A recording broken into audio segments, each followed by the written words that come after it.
Hey Jaywalkers, how's it going? It is Sunday, which means that we are ready for another message. This is really kind of a part two to the message that we did last week, which was called The Truth on Trial. So instead of calling it Truth on Trial Part 2, I'm calling it Speaking Truth Clearly. And it's because that's what Paul does in this passage of Scripture. He counters manipulation, lies, accusations with clearly spoken truth. And so I want to look at what that looks like. There's going to be a little bonus thing on Easter at the end here. So stick around and hear it, because we're going to offer evidence on the resurrection at the end of this message, which I think is a good thing to have. I'm going to try to speak the truth clearly, just like Paul did, because ultimately the truth about Christianity comes down to the resurrection. And that is something that we're going to be introduced to today. And so we're going to talk about it today. But we're going to start in Acts chapter 24, verse 10, where we left off last time. Basically, what we had Paul on trial before the governor Felix in Caesarea. And what happened was they sent the chief priests, they sent the Ananias, the high priest, some of the elders from the area, and they sent Tertullus, who was a lawyer. And this guy comes in basically blowing smoke up Felix's, we'll say into his head, because he is trying to get him buttered up for being on his side. And when Paul speaks, we see something kind of completely different. Here's what he says in verse 10.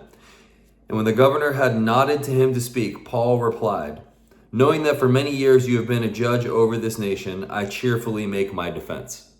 So that's a lot different of an intro. He doesn't tell lies. He doesn't try to say things that aren't true to make this guy feel like he's better than he actually is. He just says, this is what I know. You've been the governor over this nation, judge over this nation for many years, so I'm going to make my defense against you. And it is respectful and it is honest, but it is not manipulative. So already we see a contrast between how the world or Tertullus kind of prepares his speech and how Paul does. This guy is presenting something that's not false. He's making it sound better for the sake of manipulating the guy. And Paul just comes in. He's respectful, but he's honest. He doesn't lie. He doesn't exaggerate. He just says, you're the judge over the nation, so I'm ready to bring my case before you. And we already see a contrast there. We're going to continue to see contrasts between Tertullus's introduction and Paul's speech as well. And so verse 11 says this: "You can verify that it is not more than 12 days since I went up to worship in Jerusalem, and they did not find me disrupting with anyone, or stirring up a crowd, either in the temple or in the synagogues or in the city. Neither can they prove to you what they now bring against me." So this is what Paul is saying. He's saying they said all these things that happened. They can't prove them. They can't show that they happened. The truth stands on facts, not on accusations. So Paul's saying, you can go look. I didn't cause any big riots. I didn't cause any problems. In fact, the people who did those things were the people who are actually accusing me of doing those things. He says, I just showed up at the temple. It wasn't even that long ago. It was peaceful. Nothing bad was happening when I showed up in these synagogues. They can't prove to you these accusations that they're making.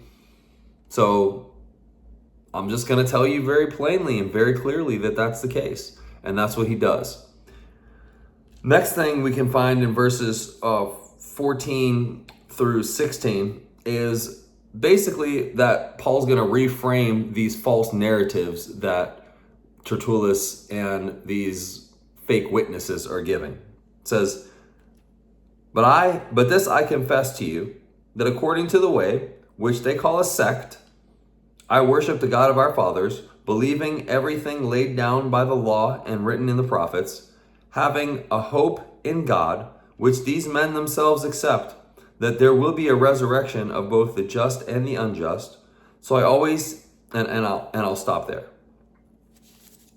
So those verses are basically Paul reframing and saying, hey, they're saying these things, but these are the things that are actually true. And it's a shame that we have to do that these days, but there are so many competing voices for truth. I wasn't going to say this, but I'm late. I didn't watch it when it was in theaters, but I just watched the final Mission Impossible over spring break. And interestingly enough, there was this thing called The Entity, and The Entity was an AI, and it was basically a digital way to make things look different than the reality of what happened, to reframe truth in order to accomplish an agenda. And it didn't take long in this movie before nuclear weapons were pointing at everybody, and Tom Cruise is the only one that can save everything, and his team of the Impossible Mission Group or whatever they were called, Impossible Mission Force, I don't know. But the artificial intelligence, that technology already exists. That can already happen. They can put somebody's voice on a video. They can make it sound like somebody said something that didn't say it. They can make them sing a song. They can take videos and manipulate the videos. All of those things are here. That's not some future science fiction anymore. That's right now. And so the truth is under attack. And the truth is not as clear as maybe it once was. And so we are dealing with the fallout of these types of things where these claims can be made now. And sometimes you can't tell just by looking. You can't even trust your own eyes or your own ears anymore because technology has come so far in being able to reframe or redistribute truth. And so that is sort of what we're already seeing and we're already dealing with now. Tom Cruise wins, but I don't know how that actually plays out in real life, because I don't know if we've got an impossible mission force that's doing these types of secret things and nobody knows about it. Maybe we do, and I just don't know about it because I'm not in the loop. But that is what's interesting about these verses, that Paul takes these false narratives and he ends up just trying to simply restate them. He says, I do believe in the way. They're making this accusation that it's some sect. I don't think it's a sect. I think it's the thing that they've always believed in and trusted in. And so their fathers believed it. The law and the prophets spoke about it. It's about hope in God that these men themselves accept. And they believe that one day there will be a resurrection of the just and the unjust. Now, they don't all believe that, because the Sanhedrin, some of the people who have the biggest problem with Paul, don't believe that. They don't think there's a resurrection of the dead. But the Pharisees do. And so he's doing this thing again where he's kind of pitting people against each other a little bit. And it is a tactic, I guess you could say, but it's really not as much a tactic as it is just the truth. This is what he believes. This is what he stands by. And so the next verse 16 says, so I always take pains to have a clear conscience towards both God and man. Now, I love this verse because it shows that truth flows from a clear conscience, not this crowd mentality that the other side of this is taking. They're bringing out people to just yell and scream and say these things are true that aren't true. And Paul says that's not what I'm doing. I'm speaking the truth. I have a clear conscience about it. If you don't want to believe that, if you want to think something else, that's okay. There's not this idea that like both of our truths can be real, which is a thing that you hear sometimes now. Like, just leave people alone. They can have their truth and I can have my truth. Well, the actual truth is that two opposing truths can't coexist. Two things that are opposite can't both be true. Jesus can't be the Son of God and just a man. Well, that one's kind of interesting because he sort of was both of those. But you get what I'm saying. He can't be the Son of God and just a teacher, just a prophet, right? He's one or the other of those things. And if I think he was just a good man or just a teacher or a morally good representation, and you think that he's the Son of God, we cannot both be right. Right? Because those things are, you're saying he's not the Son of God, and I'm saying he is. And they can't both be true. Let's go there. Right? He can't be the Son of God and not the Son of God at the same time. And maybe there's a simpler one. This can't be a hat and a sock that I'm wearing on my head, right? It's either a hat or it's a sock. Someone can believe it's a sock. That doesn't make it a sock, right? And we have all of these things these days that people are saying like, hey, this is my truth. This is what I believe. This is what I say reality is, or how I identify, or whatever you want to call it, right? But the truth is, they can't both be true. Some things are in reality different than what somebody could say about those things. So, but Paul, he's saying, I've got a clear conscience about this because I know I'm speaking truth. I'm speaking truth. I feel good about that. And if you're not speaking truth, you kind of don't have that peace. You kind of don't have that clear conscience. You kind of know that you're lying. Maybe you can sleep at night still, right? Because you're getting money for it, or you're getting fame for it, or you're getting something in return, but you don't have that peace that Paul's talking about, that clear conscience that he's saying he has because of speaking truth. He says, I've always taken pains to have a clear conscience toward both God and man. That's nice. Now, you might have it towards man, you might have it towards God. To have it towards both is a big deal. And then we're going to go to verse 17. Now, after several years, I came to bring alms to my nation and to present offerings. While I was doing this, they found me purified in the temple, without any crowd or tumult, but some Jews from Asia, there's this people that had an issue with him. They've had an issue with him for a while now. They ought to be here before you and to make an accusation. Maybe they're all dead because they hadn't eaten or drinking since they took that oath. Should they have anything against me? Or else let these men themselves say what wrongdoing they have found when I stood before the council, other than this one thing. Let's pause on what this one thing is. Well, this is what he's doing now. He is now exposing the opposition. So truth exposes opposition. He's not doing it in some gotcha way. He's just speaking truth clearly, plainly. And when he does, it breaks down the arguments of the opposition. The arguments are annihilated. And that is what is happening here. He starts saying all the different things. It says, after years, this is what I came to do. I didn't come to start a problem. I came to bring an offering. I came to serve. And that is true. He had been collecting money in all of the churches that he'd been at, and he brought it back to Jerusalem like he said he was going to do. While I was doing this, they found me purified in the temple without any crowd or tumult. This is true also. He was there. He was teaching freely, openly. Nobody had a problem with what he was doing. There was no turmoil or anything like that. And then it says, but some Jews from Asia, these are his opposition, the same ones that tried to stone him when he was up in, the north of where they are now, the same ones that followed him from city to city, trying to get him to be quiet, the same ones who took that oath to get him to be murdered now. It says, they ought to be here before you. If these are the people who have a problem with me, if these are the ones who are accusing things against me, then they should be here to bring these accusations, and they're not here.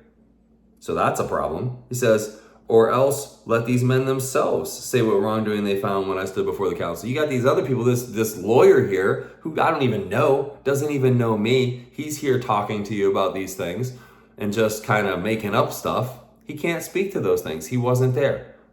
How can he make these accusations? And then he says, other than this one thing that I cried out while standing among them. So Paul is admitting, he's saying, this is the one thing that these people are upset about. This is it. You want it in one sentence, in one line. This is what I said that they have such a problem with. It is with respect to the resurrection of the dead that I am on trial before you this day. So this is the real issue that Paul sees. This is the real issue that they're having a problem with. That's it. It comes down to this one thing. Ironically, Christianity comes down to this one thing. The truth of who Jesus was comes down to this one thing, or is, because I should put it in the present tense, because he still is Lord of Lords and King of Kings. But it's because he proved it by raising from the dead. Paul in another place says, basically, if Jesus didn't raise from the dead, then everything that I'm saying doesn't matter at all, doesn't mean anything, and I'm still dead in my sins. Right? That is the one claim that Christian, and it's an outlandish, crazy claim that a man died, was dead for 3 days, and then just came back on his own authority and own power. Whew. Like, that's what Christianity says happened. And that's what Paul is up there proclaiming and saying happened. And he's like, these people have a problem with that. And so I want to defend that right now, because I want to speak clearly the truth of the gospel through this claim that Paul has made, that Christianity makes, that Jesus rose from the dead. And so it is the only real issue in this trial, that there is a resurrection of the dead and that Jesus is the first of the risen from the dead. Not the first to come back to life. Lazarus has already done that, by the way, through the power of Jesus. There have been other people who were declared dead and came back, but this is the first of those who died that came back on their own authority through their own power. And Jesus is claiming to have done that, and that's what Paul's claiming that he did as well. And so with Easter coming up, it's important to remember what we call the 4 E's of Easter. Now, I took these from Lee Strobel in his book, The Case for Christ, so you can go ahead and read that book if you want to, but they're the 4 E's of Easter, and that's why I like it, because it's Easter and it's 4 E's, and they are this. These 4 things, I think, are some pretty strong evidence that prove the resurrection of Jesus. Prove it, right? How do you prove someone's resurrection that lived so long ago? With these 4 words. You ready? The first one, he was executed, right? The first E is executed. Jesus was executed. He was killed. That is recorded inside and outside of Christianity. There is no more certain thing in ancient writings than the fact that Jesus was executed by the Romans. He was killed. No doubt about it. It's written outside. Josephus writes about it. There are Romans who write about it. There are tons of people and thousands of manuscripts that say that this happened. There's no more certain event in history, at least ancient history, than this event. Jesus was killed on a cross. Fact. You will have, even atheists will admit to you that that is truth. So that's the first E. The second E is early writings. So these things that were written about Jesus were written in the lifetime of people who saw them. There were people who were there. There were people who witnessed Jesus walking on the earth after he was dead for 3 days and he came back. There were people who could have put an end to this real quick by saying, nope, that didn't happen, if it didn't happen. Paul talks about that in the book of Acts. We've talked about that earlier. And basically what he says is, there are people right here that saw it. Ask them. They saw Jesus when he came back, and he was writing early enough. And these people were writing early enough that if somebody said, nope, that didn't happen, they would have had a chance to. And they didn't. Those people said, yeah, we saw him. He was there. Ask him. He was right. That guy was at it. He watched Jesus ascend into heaven. And so early writings prove that Jesus resurrected from the dead. The third one is that there was an empty tomb. See, there were different reasons given for why the tomb was empty. They were bad reasons. His disciples took him in the night. They moved his body and then sort of lost it. Like, the guards got paid off or something. And these stories are not good stories because they don't make sense. But what nobody's saying is that the tomb wasn't empty. What nobody was able to do was to produce the body of Jesus. If they could have just been like, this is Jesus right here, his dead body, boom, right here. We just went into the tomb and took his body out. Now stop revolting, quote unquote. Now stop making these claims that Jesus rose from the dead, because those claims were happening already while people were still alive, while things were being written. The tomb was empty. And that is a strong evidence. They can make up stories about why it was empty, but nobody says it wasn't. And nobody ever produced a body. And then the fourth, and in my opinion, the most powerful reason, the eyewitnesses. Talked about them a little bit, but these are the people who I'm talking about when I say eyewitnesses. I'm talking about the disciples. This group of cowards, this group of people who ran like babies, who denied Jesus when he was going to be executed because they didn't want to be executed. Every single one of them died. Save John, who got banned onto an island because when they tried to kill him, they couldn't. That's what history says. They tried to boil him in oil, and he just wouldn't die because God still had to reveal the book of Revelation to him because God wanted us to have the book of Revelation. So John doesn't get to die. He gets to get put onto an island and live there in exile because they just can't kill him. But all the other disciples, the weak, scared disciples, once they saw the resurrected Jesus, their story changed.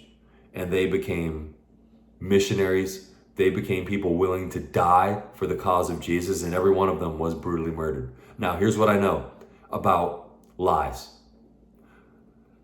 I might lie, but I'm probably not going to die for it. Right? Just knowing human nature, if I'm saying something that's not true and someone's like, I'm going to kill you if you don't take that back, I'm going to be like, hey, okay, it's not true, my bad. Every single one of them stood by the fact that Jesus rose from the dead. And there's not a stronger testimony to me that these weak, scared men would change that much.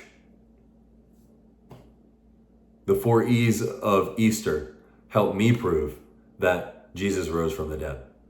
So Paul's not standing on nothing here. In fact, anybody who ever has sought to prove that this didn't happen hasn't been able to. And I would say the vast majority of them who sought it intellectually and authentically, they became Christians. Lee Strobel is among them. A lawyer trying to prove his wife wrong about this person that she's following named Jesus ended up changing his life for Jesus.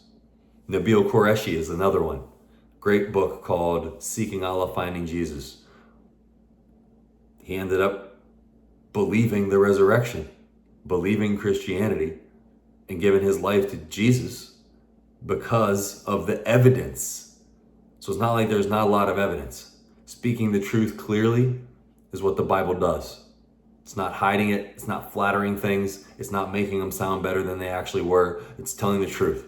And it's clear and it's concise and we can trust it. So I want to give you the opportunity to trust Jesus with your life because he deserves it. Because he's the one who rose from the dead and he's the one who can have you raised from the dead. Even now. Like you can not be a dead person anymore. You can be alive in Christ, a new creation, and have your name written in the book of life. And he's the only way to do that. No matter what other truths are out there, there can only be one truth. And Jesus said, I am the way, the truth, and the life. No one comes to the Father except through me. So that's either true or it's not. I've bet everything, and it's not the right word. I stake everything on the fact that this man rose from the dead. I believe it with all my heart. It's changed my life. And I hope that it can change yours too. Let's pray.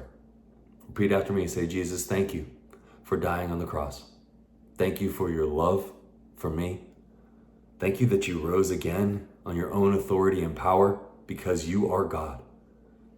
You died the death I deserve, but you came back so that I can live a new life. And I can have assurance